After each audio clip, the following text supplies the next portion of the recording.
So I believe that the policy which we are currently undertaking, which takes the oldest boy first rather than the youngest boy, works at a most significant disadvantage. It attacks the problem of predictability. I think that we ought to reverse that. We ought to reverse that as well as we ought to eliminate, to the greatest extent, the deferrals which in many instances today are being compounded time after time again and effectively eliminating a young person from the service of their country. And so I think that first of all what we ought to do, even under the current system, what we ought to do is start drafting boys at 19 years of age. They, first of all, it will interrupt them at a time when they are least apt to be moving on their course, their chart of their course for their future, least apt to be interrupted as far as their own personal responsibilities or their job responsibilities. I think that this is a much more effective time.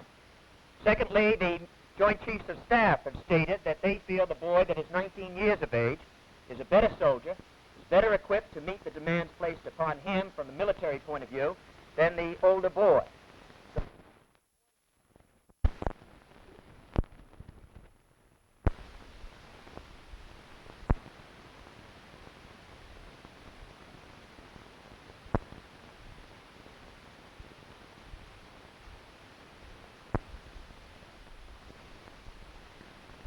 We're just going along the beach, enjoying myself, slowly walking along.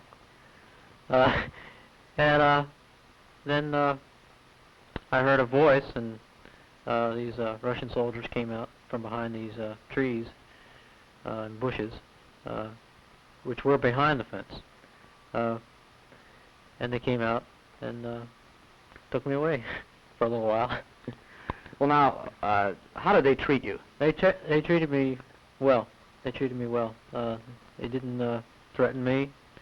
They were interested in, what I was doing here. They wanted to know, why did you cross the frontier of the Soviet Union? And I said, well, I didn't know it was a frontier. And they were fair to me. They were fair to me. And my quarters were comfortable. I had no complaints. They always asked about the food. And they always wanted to know, was everything okay? And just about all the time I would tell them yes.